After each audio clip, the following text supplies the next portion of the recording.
What's up, creatives? Welcome to the Tiffy Show. Today, I'll be giving you the travel guide to Aix En Provence. Let's get it. Recently, we took a trip to Aix En Provence. Excuse me if I'm pronouncing that wrong the entire time, but I'm trying my best.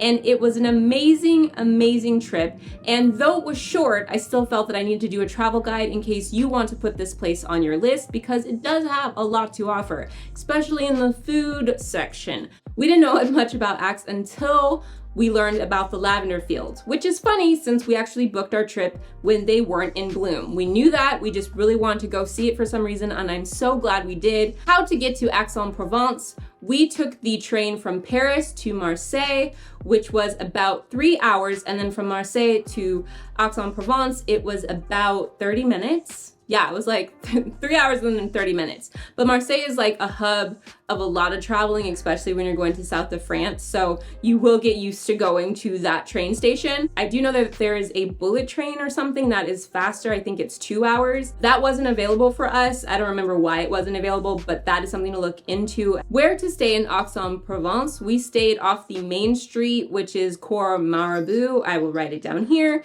And that, when I say the main street, like this is where it's poppin'. Like everything is poppin' down below. We loved staying here because it was easy walking distance to everything. We had an Airbnb that was up a lot of stairs as usual, and it had natural light, large windows. Just love the windows. I love that you could look down and see all the action that was happening daily. And considering how close we were to everything happening, it was very soundproof. I'll let you know, like I don't feel like it was loud at all.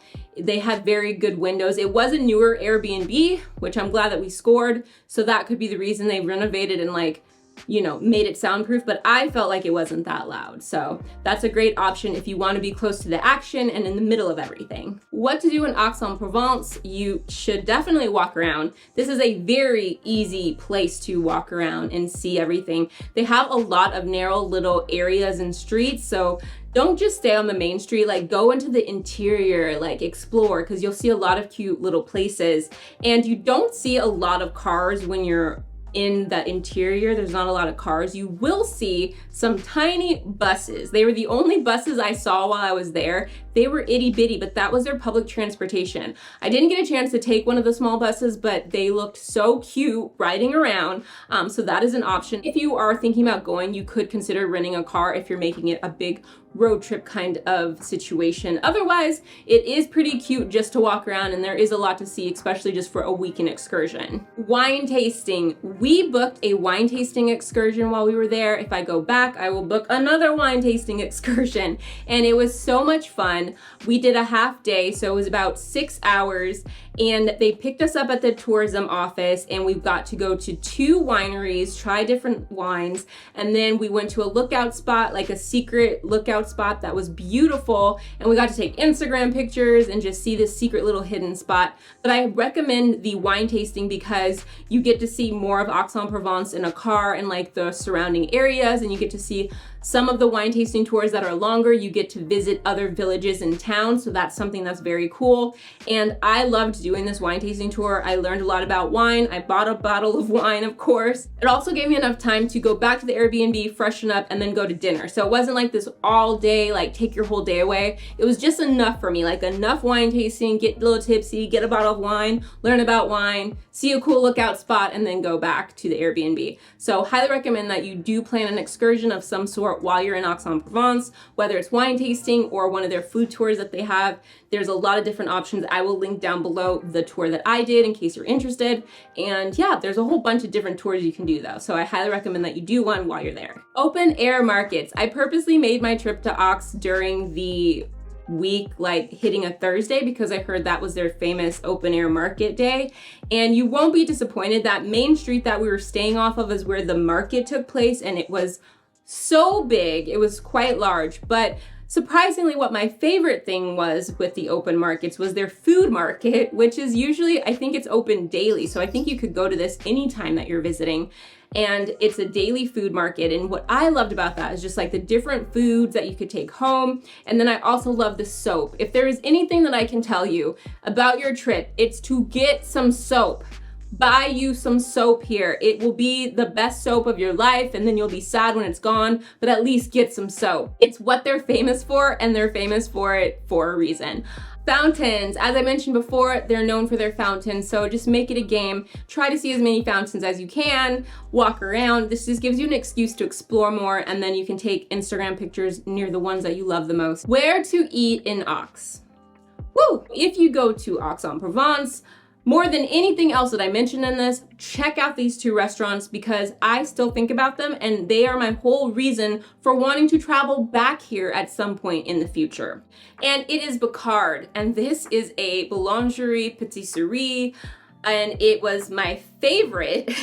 It is famous, and there wasn't a line or anything. I think it's well known there, and rightfully so. It was delicious. It had the best almond croissant and chocolate croissant and croissants I have had in France. On top of that, their formule was delicious.